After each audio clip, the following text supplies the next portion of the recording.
A continuación, los compañeros Saúl Iván Pérez y Teresa Sánchez nos presentarán el tema Panorama Electoral 2018, Tecnologías de la Información y un proceso político excluyente. Demos la bienvenida, por favor.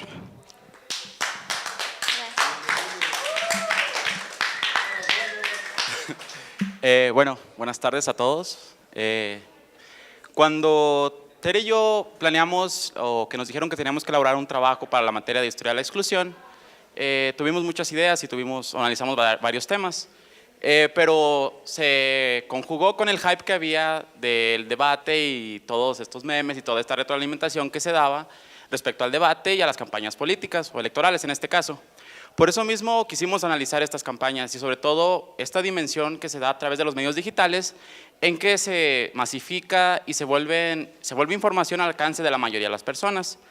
Pero a su vez tenemos que darle una connotación de exclusión y lo que nos llevó a la siguiente cosa.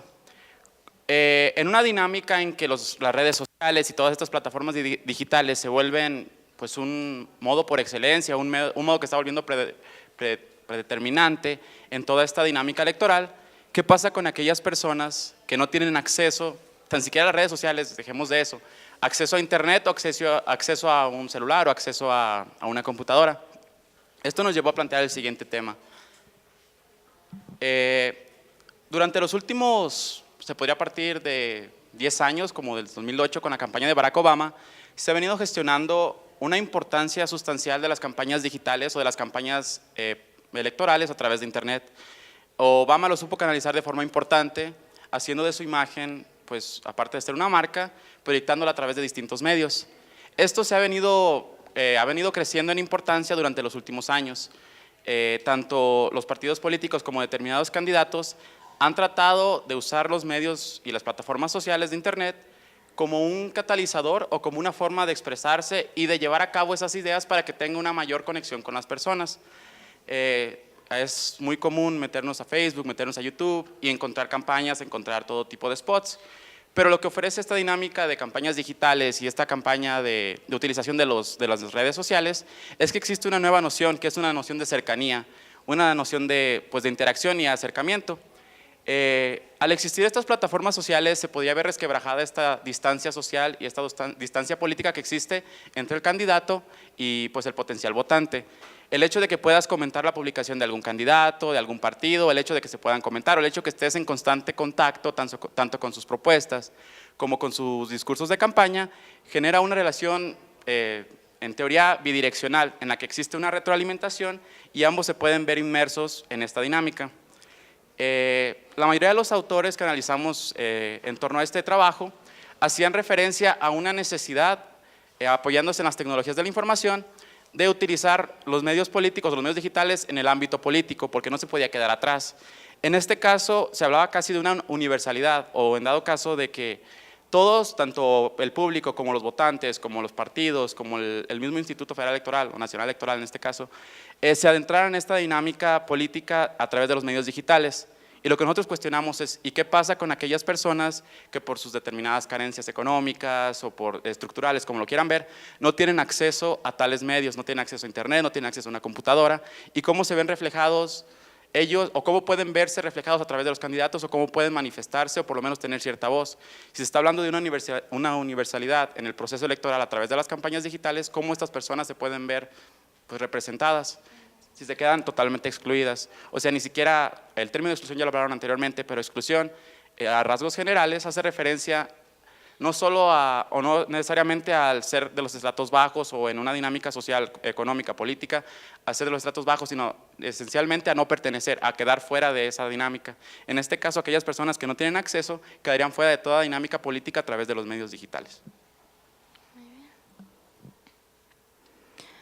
Pues yo voy a dar más o menos un esbozo de lo que fueron los antecedentes de la utilización de los medios digitales en las campañas electorales. Entonces es la cuestión de que, como ya lo mencionó Sullivan, la explotación de los medios digitales toma su máximo auge a partir del 2008 con la campaña del entonces senador Barack Obama. Y esto no quiere decir que haya sido el primer candidato que utilizó los medios digitales, sino que a través de sus estrategias políticas se hizo toda una red de manejo de las campañas electorales a través de los medios digitales que fue impresionante y que en muchos países y en muchos grupos políticos no se tenía contemplado el alcance que podían tener las redes sociales en un proceso electoral. Entonces, más que ser un pionero o que el fundador de la utilización de los medios digitales, es el candidato que supo explotarlas y supo los beneficios y las características de cada uno de los medios, al grado que pudo hacer una campaña de personalización bastante compleja. En el año 2008, Barack Obama es postulado como un precandidato por parte del Partido Demócrata para las elecciones presidenciales de Estados Unidos. Entonces, en este momento era un senador que tenía ya cierto reconocimiento, pero que no se le contemplaba verdaderamente que iba a ser un candidato que iba a poder llegar a la presidencia, sino que tenía un reconocimiento general, era el senador de Illinois, y ya tenía como un reconocimiento general, tenía una imagen básica como un buen senador, pero no tenía un perfil de candidato para la presidencia. Entonces, ¿cómo es que en menos de un año se genera todo este proceso que llega a arrasar radicalmente a su oponente, que en este momento era Hillary Clinton, para convertirse en el candidato del Partido Demócrata? Se convirtió en el primer candidato que utilizó en primer lugar fue de los primeros personajes de la política de Estados Unidos que generó un perfil de Facebook, porque en este momento un perfil de Facebook era considerado como una cuestión muy de grupos juveniles, como una red irrelevante. Entonces fue de los primeros candidatos que generó un perfil de Facebook y utilizó este perfil para comunicarse directamente con los votantes. Fue el primer candidato que dentro de su campaña generó un grupo especializado para el manejo de redes, y este grupo especializado de manejo de redes formaron una propuesta bastante interesante que fue el proyecto Narwhal. En este proyecto se generó una página de interacción que era, se manejaba a través de varias redes, pero la principal red que se manejaba era una página llamada Mi Barack Obama, que se convirtió, no era una página de adoración o de tributo a Obama, sino que se convirtió en una página de debate político desde muchos sentidos, porque no únicamente se manejaba información de Obama, sino que las personas podrían generar sus propios perfiles dentro de estas páginas y había debates políticos, tenías que tú subir una cantidad de datos de qué temas te interesaban, cuál era tu postura política, cuáles eran tus tendencias, si pertenecías a grupos ecológicos o pertenecías a grupos de, protección de derechos de ciertos grupos, información personal para la generación de un perfil. Entonces, de acuerdo al perfil y a los datos que tú proporcionabas, se creaba la cantidad de información personalizada que tú querías ver, por decirlo de alguna manera, de acuerdo a tus intereses. ¿Qué fue lo que hicieron en el proyecto Narwhal? En este proyecto, el grupo de campaña electoral de redes de Barack Obama descargó y hizo una especie de gráficas o de estadísticas de los grupos vulnerables, es decir, de acuerdo a la información que tú dabas en esta página, te generaban una campaña de Barack Obama especializada y utilizaron todos los medios para llegar a las personas a través de correo electrónico. Entonces, de acuerdo a la información que tú dabas a través de todas tus redes sociales, el grupo de Obama determinaba si eras un votante que estaba interesado en las propuestas ecológicas. Entonces, te mandaban correos de parte de Barack Obama, por decirlo así, con todas sus propuestas ecológicas. Determinaban si eras un votante que estaba en la campaña de Obama por miedo a las propuestas de los republicanos. Entonces te mandaban toda una campaña de odio y de negación a los candidatos republicanos, o te determinaban si eras un candidato que estaba a favor de la propuesta de esperanza y de reformación de Estados Unidos de Obama. Entonces generaron para toda la población estadounidense campañas personalizadas de acuerdo a la información que tú mismo proporcionabas a través de la red social de Obama. Entonces se convirtió esto en una campaña, como ya lo mencionó Sullivan, que estaba enfocada en la personalidad, en un trato personal con el candidato. Esto está bastante relacionado con cuáles son las nuevas necesidades sociales de los votantes y de la población. Era una población que ya no se conformaba con escuchar a través de televisión, ya no se conformaba con ser un espectador dentro del proceso electoral, sino que ahora tenía necesidad de convertirse en un participante y en un voto de opinión, en una línea de opinión dentro de un proceso electoral. Entonces, este tipo de espacios le dio la oportunidad para generar de cierta manera una relación personal con el candidato, por el hecho de que los correos que te mandaban era de una cuenta personal que se creó para representar a Obama y tú tenías oportunidad de responderle. En los debates, en los foros políticos que se hicieron dentro de la página, muchas veces Obama se incluía en estos debates y podrías tener oportunidad de dar réplica, de dar sugerencias y que él te respondiera. Entonces, respondió esta campaña a través de las redes a una necesidad muy fuerte de la población, que era la identificación con el candidato y tener voz dentro de este proceso político. Y eso fue lo que hizo a la campaña de Obama una de las mejores campañas a nivel mundial que se hayan visto, por la relación tan individual que tuvo con cada uno de los votantes y por su identificación y la manera que supo manejar a los grupos indecisos o grupos que no estaban del todo seguros de su campaña. Con el manejo de campañas personales fue que se hizo como toda una identificación con el candidato de Barack Obama, y para el año, pues sí, cuando se hicieron las elecciones del 2008, más del 70% de las personas menores de 30 años votaron por Obama. Entonces, supo manejar los medios digitales que tenía a su alcance, las herramientas que ya existían, conocer cuál era su funcionamiento y cómo podría generar una relación con los grupos jóvenes, que fue básicamente el grupo en el que se concentró y que esto le dio pues tanto la victoria en el 2008 como la reelección en el 2012. En el 2012 ya tenía campañas más especializadas, pero siguió siendo su principal fuerte las campañas digitales. Entonces, este es el antecedente más directo que existe del momento en el cual mundialmente se pudo percibir cuál era el alcance que tenían las redes digitales para construir una campaña política. Y después de las elecciones del 2008 ya pues, la mayoría de los candidatos a nivel mundial comenzaron a generar perfiles y comenzaron a producir grupos de campaña a través de redes y se especializaron en el manejo de este tipo de medios. Comenzaron a producirse un montón de diplomados de manejo de redes y se convirtió en un foco el marketing político a través de las redes sociales, a través de esta primera campaña que demostró la efectividad del manejo de redes. Pasando ya México. Pasando ya a los antecedentes de México, fue un proceso que se comenzó a utilizar, pero en el año 2012 es cuando empieza a hacerse todo este manejo de redes. Fue más bien utilizado por el INE como a través de campañas para promover el voto, pero en este momento sí había campañas de candidatos a través de redes sociales y era una herramienta que se utilizaba, pero no fue visible el alcance que iba a tener hasta el año 2015, que es el primer antecedente, porque sí existía como toda una serie de campañas a través de redes sociales, pero no tan complejas y no tan universales como lo fue la campaña de Obama, y que en este momento quizás ya lo podemos ver como algo supernatural y algo que ya tenemos aquí, sobre todo en este año, que en cualquier momento que te metas a redes sociales, a lo que sea, que toques una computadora, te van a aparecer spots y te van a aparecer campañas e imágenes de candidatos. Entonces quizás es algo que ya no percibimos como un proceso que tuvo que desarrollarse, sino ya lo vemos como algo natural. Y no es natural, porque el antecedente que hay aquí en México es del año 2015, estamos hablando de hace 3 años.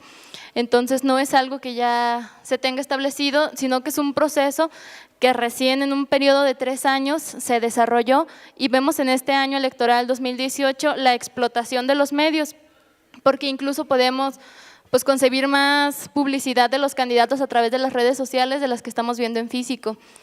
Entonces, en el año 2015 es el primer año donde se ve el alcance y el hecho de que el Estado no estaba preparado para afrontar las campañas electorales a través de las redes sociales, porque en el año 2015 se generó la primera demanda en el Distrito Federal hacia el Partido Verde, por parte del PAN y del PRD, que fue la publicación de de diversos Twitter por figuras públicas, que fue el comentarista deportivo Luis García y los vocalistas de Camila, que fueron, se determinó que sí recibieron una cantidad de dinero por generar publicaciones en el periodo de veda electoral, que está prohibido generar ya publicaciones de partidos políticos.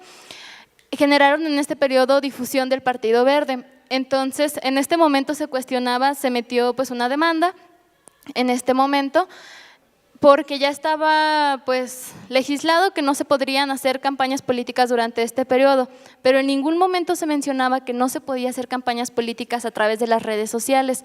Entonces fue un conflicto del Estado, porque de qué manera puedes legislar o de qué manera puedes sancionar una acción que no está considerada ilegal, porque en ningún momento se habló sobre las redes sociales. Es decir, que entonces sí tenías permitido hacer campañas en redes sociales en un periodo no permitido, por el hecho de que no era ilegal.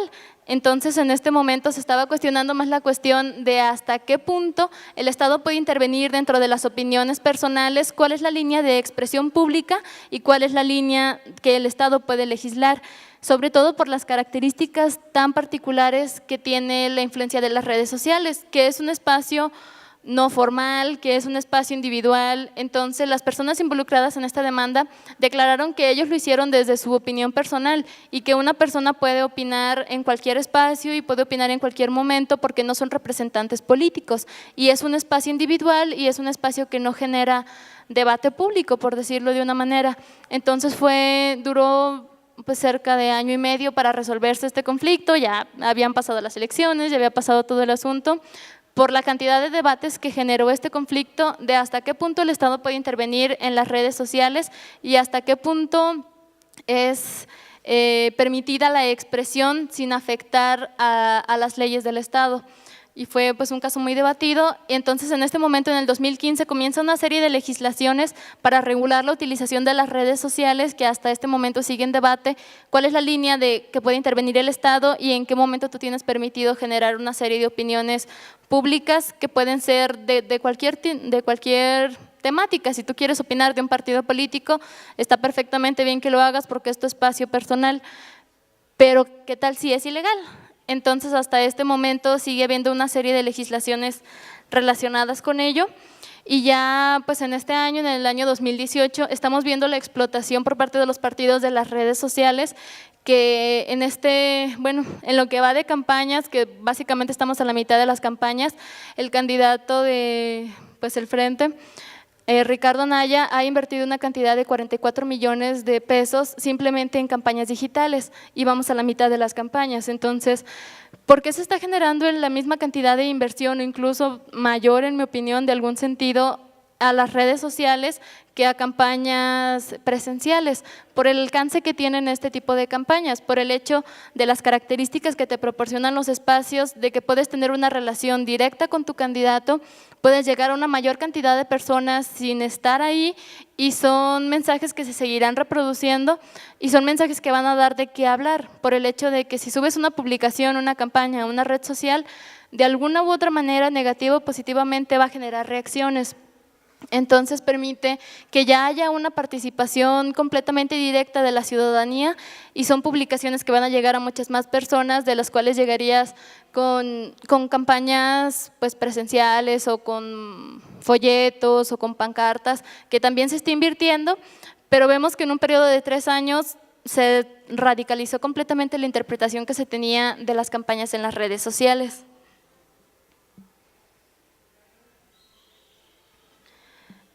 Pues hablaré en este momento ya muy cortamente de cuáles son las características de los medios más utilizados para las campañas electorales. No las características generales, sino las características que hacen que sea factible y que hacen pues que se convierta en una campaña muy importante para el proceso electoral. Las más utilizadas para el proceso electoral son las plataformas de YouTube, de Facebook y de Twitter. Facebook, que fue la más utilizada en su momento para el candidato Obama, daba la herramienta de que tú podías tener debates públicos y que llegaría a más personas, de las cuales se llegaría incluso con la televisión, simplemente por el hecho, en la campaña de Obama se generó un debate a través y únicamente en la plataforma de YouTube, que no fue transmitida por televisión, sino que únicamente a través de esta plataforma, que fue un debate interno del Partido Demócrata. Y lo que tenía de ventaja y de diferente y novedoso este debate es el hecho de que tenían las líneas temáticas, pero los habitantes de Estados Unidos, los ciudadanos, podrían estar publicando sus preguntas y podrían estar publicando videos de réplica y podrían estar explicando a través de este debate por qué una campaña no puede ser posible o por qué tendría repercusiones de alguna manera, y estos comentarios y estas preguntas eran pasados al aire en este debate. Entonces, generó la cuestión de que sí pueden generar material audiovisual, sobre todo para una generación que está pues, construida a través de la imagen y ya no tanto del texto.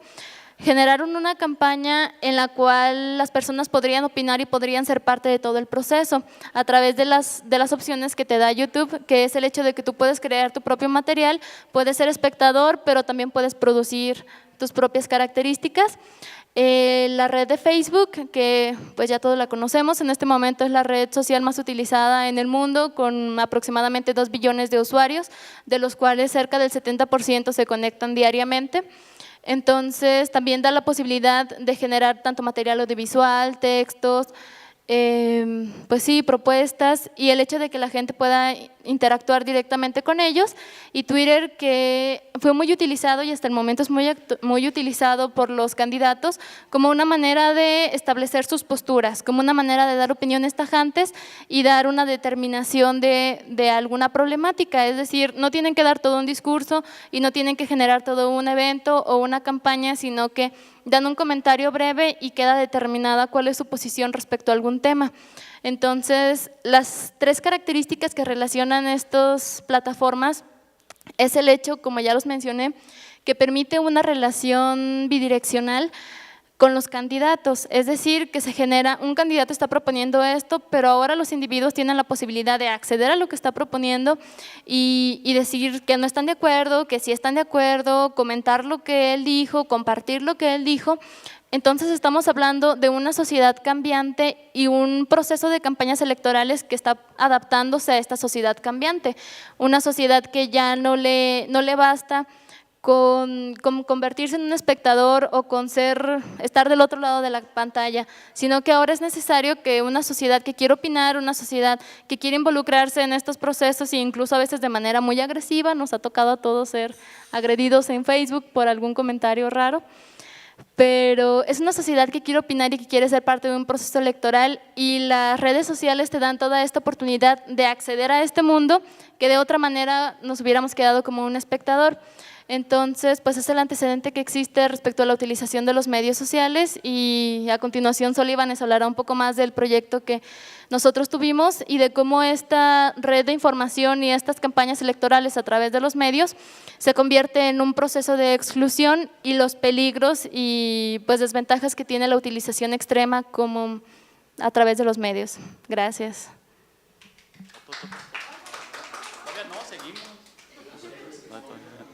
También cuento. Bueno, ya Tere dio un amplio panorama. Bueno, ya dio un panorama amplio de la historia y todo este proceso a través de los medios digitales.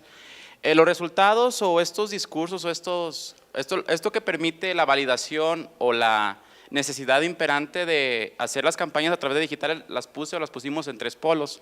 La primera es una previsión de resultados.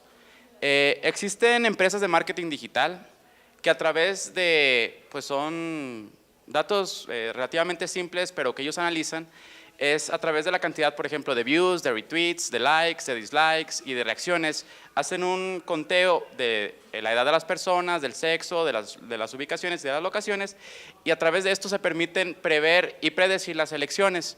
En las elecciones estatales pasadas mexicanas, una empresa que se llama Genio, que también es de marketing digital, pudo predecir exitosamente 10 de 12, y las únicas que no pudo predecir, la diferencia fue muy pequeña. Esto habla de una necesidad y de pues, una noción de la importancia de las redes sociales, porque ya de alguna forma se ven reflejados los resultados. Ya se puede prever, y por eso la necesidad imperante de invertir en ellos, porque llegar a mayor personas, tener un mayor alcance, es inminentemente una mayor pues, posibilidad de que las personas voten por ti, o por lo menos que conozcan tus propuestas y puedan analizarlas. El segundo aspecto, el segundo fundamento en el que se basa estas campañas digitales es en el desarrollo tecnológico. En un discurso meramente tecnologizado, las capacidades o las potencialidades que ofrecen los medios de comunicación a través de las redes sociales y del internet específicamente son las relacionadas directamente, por ejemplo, con la internet, desde la interactividad, la velocidad, el alcance, la capacidad de almacenamiento y sobre todo una teórica pues, falta de control o que no existe un control como se podría dar con los otros medios. Se cree que hay un poco más de libertad, o por lo menos más libertad que en los medios tradicionales.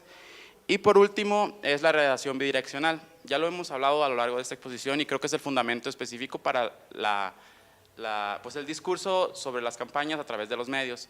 Una red social se vuelve una comunidad y por ende los candidatos que son propios o son miembros de una red social y de una comunidad social pueden verse en interacción constante con los usuarios a través de portales, a través de los perfiles, a través de comentarios, a través de los simples videos. Hay una relación que supone un resquebrajamiento de las distancias que usualmente existen. Uno tiene cierta convivencia con el candidato cuando se le acerca a su hogar o cuando va a los meetings, pero no hay una relación constante. Con las redes sociales puedes seguir al candidato, al partido o ende cosa o persona a través de todo su proceso electoral, puedes saber a qué lugares ha ido, qué propone, qué no propone y puedes intercambiar comentarios críticos con él, con los demás usuarios, puedes entablar discusiones como lo menciona Tere, pero ya existe una interacción, de alguna forma los usuarios se vuelven actores y se vuelven personas importantes en toda esta dinámica electoral. No se reduce simplemente a una transmisión o de algún medio y a lo que dice el político, sino ya hay una retroalimentación, ya tú puedes tener una noción crítica o por lo menos puedes hablar, puedes opinar, puedes decir algo acerca de determinada propuesta, de determinado candidato, por lo cual habla de un proceso, aunque se podría ver en dado momento irónicamente con el tema de exclusión, incluyente porque las personas tienen mayor alcance y mayor posibilidad de acceder a ellos, lo cual ya supone el cambio o la crítica que estamos haciendo a este proceso. Como lo mencioné, todos los artículos y los autores que hablan de la importancia de la digitalización de las campañas hablan como si fuera algo que se va a dar paulatinamente y todos somos parte de ellos, como si existiera una universalidad, en este caso del país, como que todos, tanto los políticos como los candidatos, como los ciudadanos, como determinados usuarios, nos vemos adentrados en esta dinámica y paulatinamente vamos a acceder a ella, vamos a tener capacidad crítica, vamos a tener la capacidad de opinar.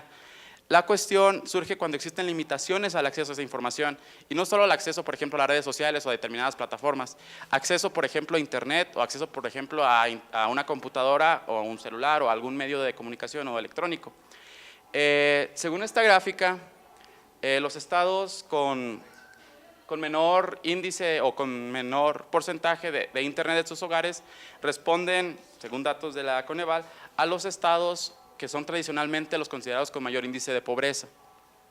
Esto no es una coincidencia, los estados que se ven estructuralmente desfavorables, sí está un poco borroso, profe, desde que estaría mejor. Chiapas del final, Chiapas, Oaxaca. Bueno, en este caso, Tlaxcala, sí. Hay una relación concisa, por ejemplo, Chiapas tiene un 77.1% de pobreza y es el estado que menor acceso o en que los hogares menor acceso tienen a internet.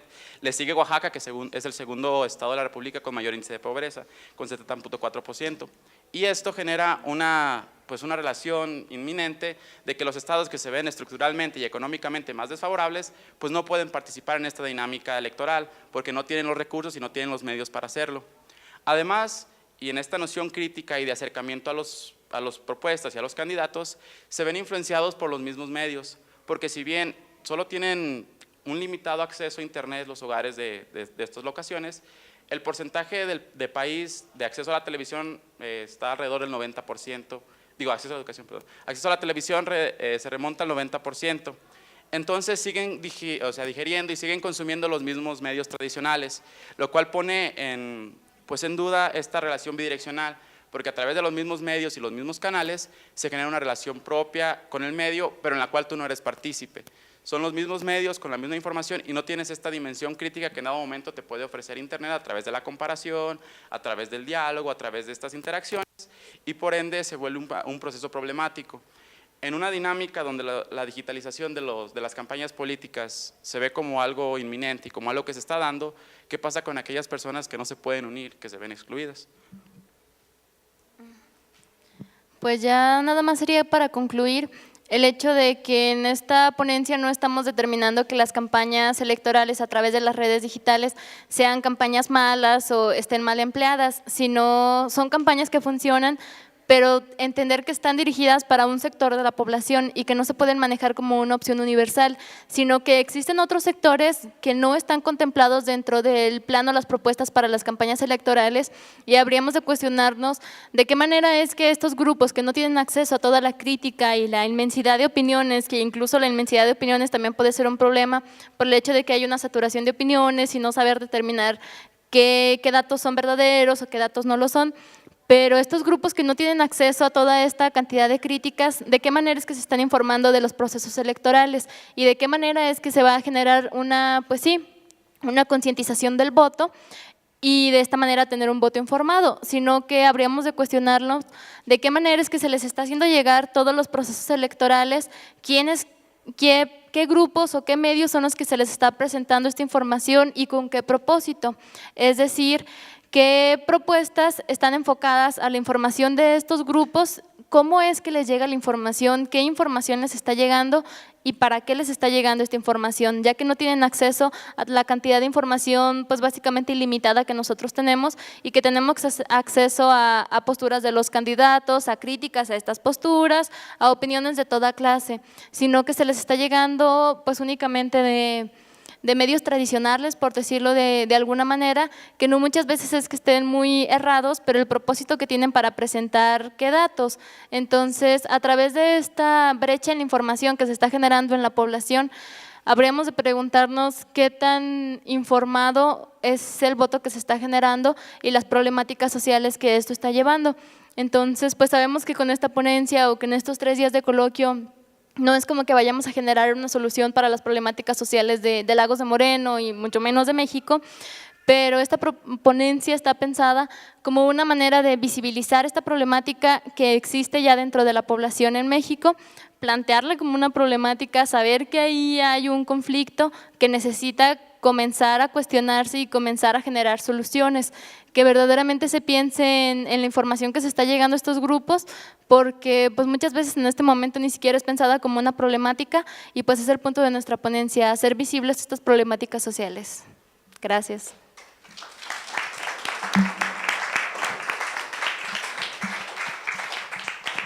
Muchas gracias por su interesante ponencia. Con esto damos pie a la ronda de preguntas.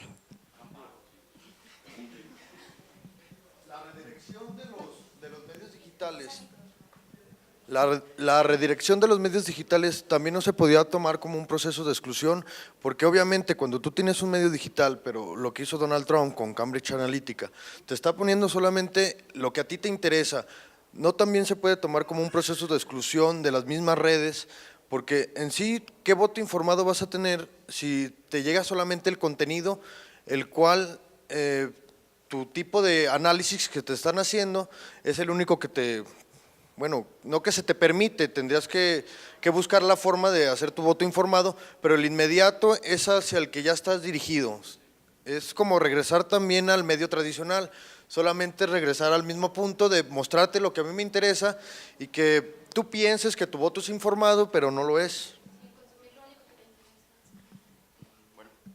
No, sí, es un punto muy interesante, de hecho lo analizamos porque también se puede ir uno por el discurso o por la tangente de que los medios, por ejemplo digitales en este caso, fungen como un medio por excelencia para la crítica. Pero a su vez si hay filtros, exactamente, cuando dije que hay una teoría de que no hay control del internet, pues es que es en teoría, porque sí lo puede haber. Lo que esto genera y que nos llevaría al segundo problema después de plantearse esta interacción total, es sí, qué tanto estás criticando y qué tanto puedes informarte y qué tanto puedes tener esta posibilidad de digerir y de pues criticar. Porque si bien lo que ofrecen los medios tradicionales es un cierto discurso, lo que te ofrece el internet o estos medios digitales es, a pesar de lo que te muestran en lo inmediato, responde a un cierto discurso político y lo que quieren que tú veas, tiene la posibilidad de contrastarlo y de poder ir más allá. O sea, no estamos diciendo que sea fácil o que sea sencillo y que todos podamos hacerlo, pero existe una noción de que por lo menos tienes la posibilidad en un mundo lleno de información, en un mundo donde se almacena dicha información, de poder contrastar y de poder criticar, de poder generar un argumento propio y de a su vez llegar al voto informado, que quizás suene un poco utópico, pero por lo menos, o en esta dinámica, creo que es lo más cercano que es lo que podemos llegar para tener un voto crítico informado. Bueno, respecto a lo que hizo Donald Trump con Cambridge Analytica y lo que hizo Barack Obama con el proyecto Narwhal, no es como que se esté pensando en un voto informado, sino que se está pensando en la construcción de campañas electorales ganadoras. Entonces, no interesa tanto que se genere una conciencia, un razonamiento sobre el voto, sino que se genere el voto positivo. Por lo tanto, pues a través de estos proyectos no se van a presentar propuestas diversas, sino que se va a presentar lo que quieres ver, lo que vas a consumir, que te va a llevar a través de estas propuestas de campaña al voto hacia el candidato. Entonces, esto no es un medio para generar un voto informado, estas propuestas de Donald Trump y Barack Obama, sino que es una buena campaña electoral.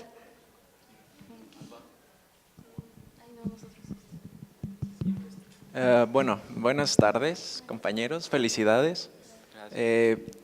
Lo mío es más bien un comentario. Creo que en estas elecciones juega un papel muy importante la creación de la página Verificando. No sé si tengan idea, supongo que la mayoría sí, de diferentes medios se unen para combatir o pelear contra las famosas fake news. No sé si quieran hacer un comentario sobre esto. Pues gracias, Manuel, por preguntar. Como ya lo comentamos en la exposición, también el manejo tan saturado de las redes sociales se convierte en un problema, porque entonces estás cargado y sobreexplotado de información y ya ni siquiera sabes qué es lo que es o no es. Por ejemplo, pues yo trabajo en un medio y en cada nota que subimos siempre está la cantidad de opiniones que cuestionan si verdaderamente lo que estamos subiendo es verídico o de qué fuente sacamos esto. Entonces, eso es algo también positivo de la sociedad, pero que te obliga la misma cantidad de información a cuestionar todo el tiempo qué es lo que estás leyendo y qué tan verídico es lo que estás leyendo. Entonces, pues la página de Verificando me parece una muy buena página por el hecho de que somete a un cuestionamiento la información que se está subiendo con el interés de hacer todo un filtro de la cantidad inmensa de información que hay y poder dar como algo más próximo a lo que verdaderamente está pasando, porque efectivamente en una saturación de información y teniendo al alcance toda esta cantidad de medios, ¿cómo saber qué es lo que estás leyendo y pues sí, cómo hacer un análisis crítico de lo que estás leyendo si estás leyendo de un mismo acontecimiento, 500 opiniones al respecto? Entonces, pues también es uno de los aspectos negativos de las redes de información digitales, el hecho de que nunca puedes estar verdaderamente seguro de qué es lo que estás leyendo.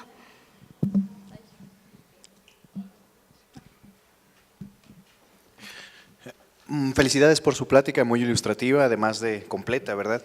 Me llama la atención que al principio mencionabas, Iván, lo relacionado a la afluencia que tiene la sociedad de compartir estos memes. La unidad mínima de información, pues es esa, ¿no?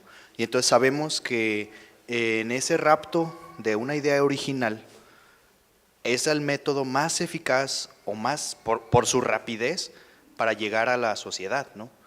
Si por ejemplo nosotros queremos dar cuenta de una problemática o de un evento electoral, pues muchas personas, muy jóvenes sobre todo, van a estar al tanto de ese tren, ¿no?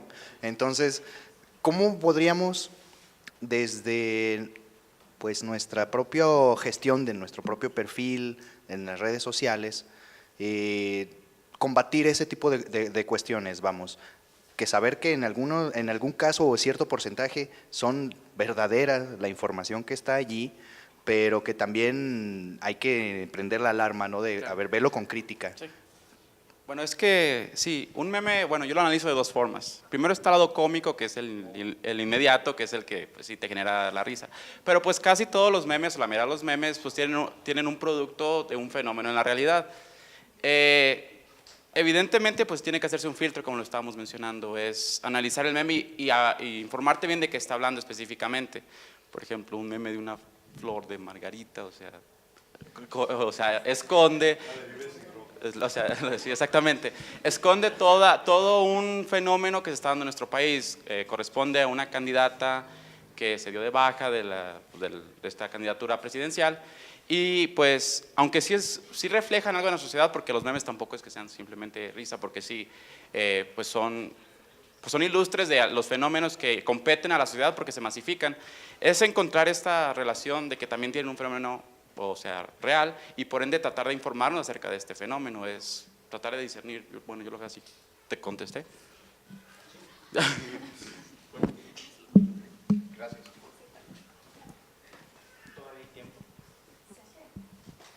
Hola, yo me llamo Cristian y quiero felicitarles por el trabajo, no solamente el de ustedes, sino el anterior. Muchas gracias.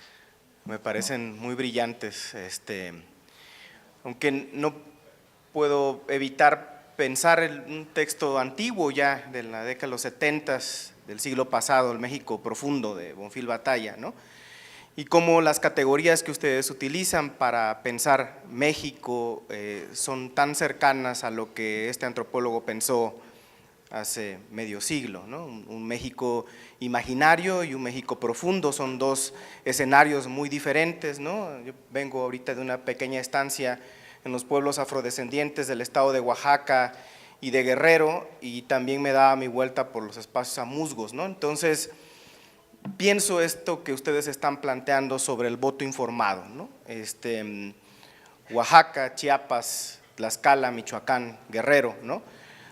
5 estados de la República que de manera regular tienen una lucha constante contra el Estado, ¿sí? y todas sus representaciones.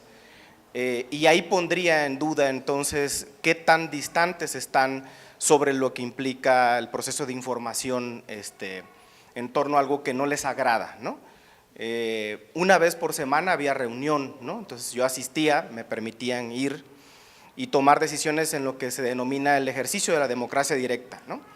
Y había también diálogos sobre un montón de circunstancias que les llama la atención en torno a esa noción de México, ¿no? Solo lo pondría como la duda necesaria para pensar qué tanto podemos medir a México con esta noción, por ejemplo, de la pobreza, de la riqueza, de la noción del desarrollo o del siglo XIX con la cuestión del progreso, ¿no? Es como para tratar de enriquecer un posicionamiento en el ánimo de hacer más grande este trabajo que están haciendo, ¿no? Gracias. Bueno, yo te contesto. Muchas gracias por tu planteamiento. Sí, al final de cuentas, estas estadísticas y estos números que están viendo conllevan toda una realidad mucho más profunda. Y pues de alguna forma lo que quisimos hacer mención es cómo en esta línea tradicional de acceso a los medios digitales, pues sí se podrían ver excluidos, pero evidentemente no, porque son estados, como lo dices, tradicionalmente guerrilleros o con cierta disidencia, y por ende están en cuestionamientos y en constante información acerca de las problemáticas políticas del país. Sí, eso es parte de otro proceso de investigación, es adentrarte mucho más a qué conceptos hay o qué tipo de, no sé, de información o cómo está digiriendo, porque sí, podrán decirse que no participan como tal, pero ¿qué lleva a ello? ¿Por qué hay, o sea, tales números? O sea, ¿qué es lo que implica que un estado como tal se sienta, pues no sé, o sea, que tradicionalmente o a través de la estadística se vea excluido? ¿Qué tanto se puede ver alejado de esto? Si en estos círculos que tú mencionas, pues se ven trabajando, se ven criticando, se ven pues fuertemente implicados en esta dinámica. No sé si quieres comentar. No sé si te… Si de plano viven otros Méxicos, ¿no? O sea, exactamente. Esta idea de nación unánime, ¿no? Está un poco distante y creo que eso valdría la pena reflexionar, ¿no? Más bien en el ánimo de la discusión, ¿no? Gracias.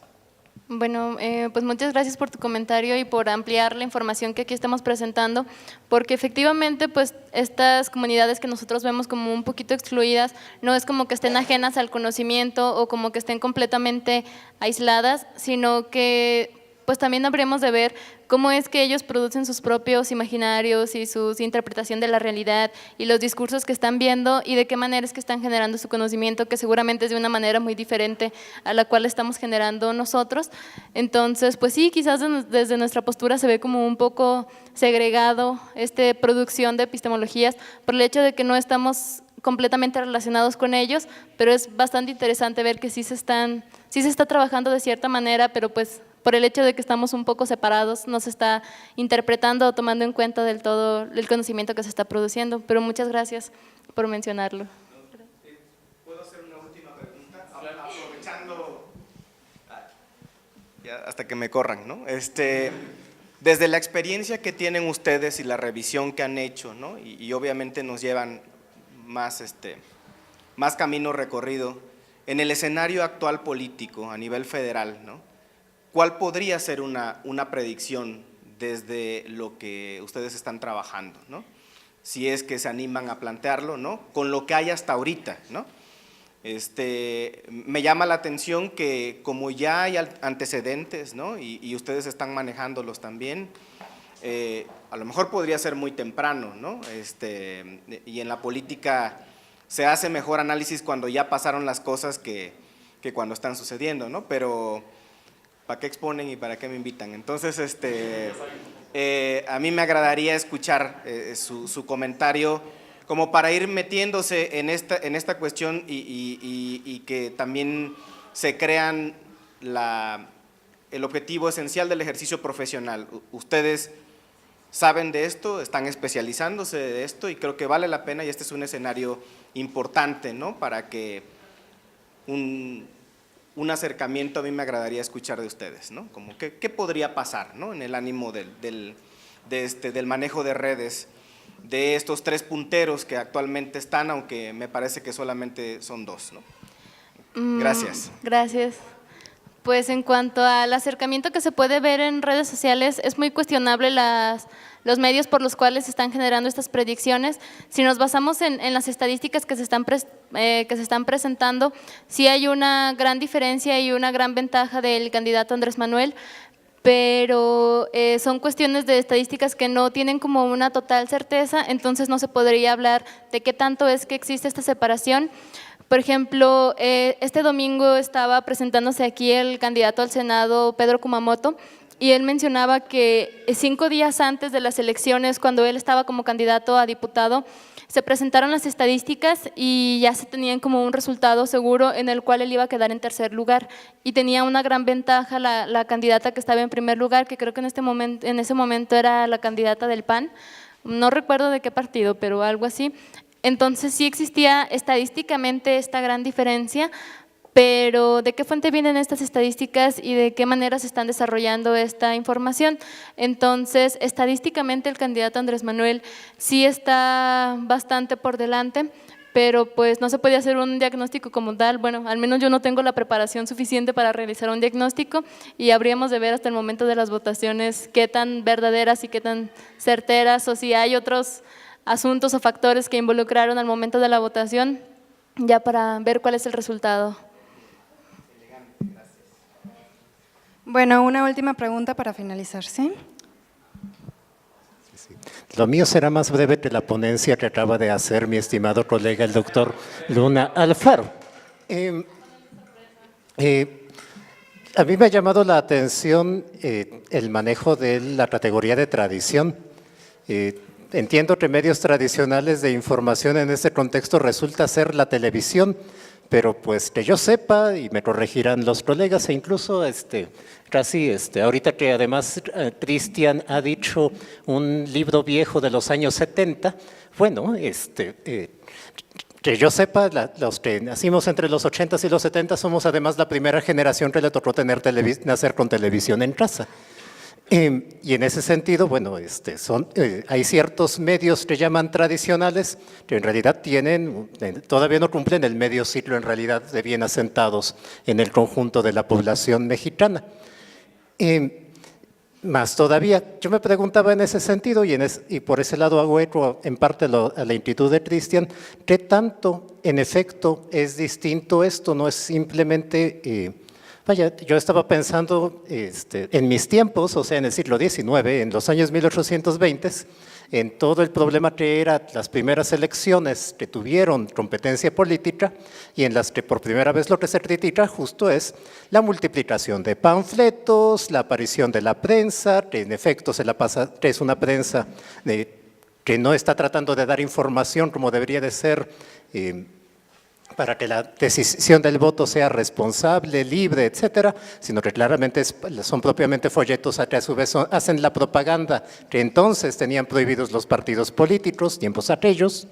Y por ese lado, yo no sé hasta qué punto, salvo por la densidad o por la posibilidad de reacción que tiene aquí sí cierto tipo de individuos finalmente, por hacer eco aquello de los medios digitales como medio de exclusión, hasta este punto no es simplemente una variante de unos medios asimismo ya tradicionales, la propia televisión, la prensa, la radio.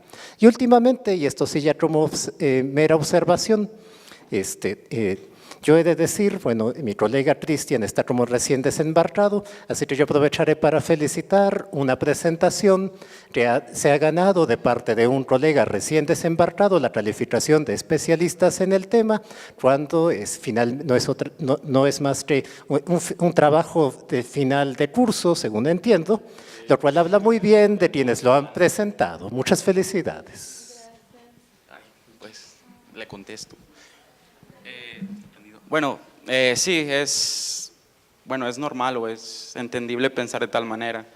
Bueno, la forma en como quizás puede haber una cierta separación de estos medios a comparación de los tradicionales y no tradicionales, dependiendo cómo lo veamos, es las potencialidades que en dado caso podría tener el Internet, que es esta noción de reacción, esta noción de interacción, pero a su vez si hay lógicas de control de la información, si hay estos discursos, si hay una forma relativa del control de la información. Yo lo veo en cuanto a las posibilidades que todavía nos está dando, lo veo en cuanto a este dinamismo, esta capacidad de llegar a distintos lugares, a distintas personas, como parte de este proceso electoral. Creo que sí es diferente, en dado caso, por lo menos desde el hecho en que genera una bidireccionalidad, porque la televisión de alguna forma la consumes y puedes trabajarlo, puedes platicarlo con tus conocidos, con ciertos grupos sociales, académicos, pero quizás no puede tener un impacto que tenga un comentario en la página de algún candidato criticándolo, algo por el estilo.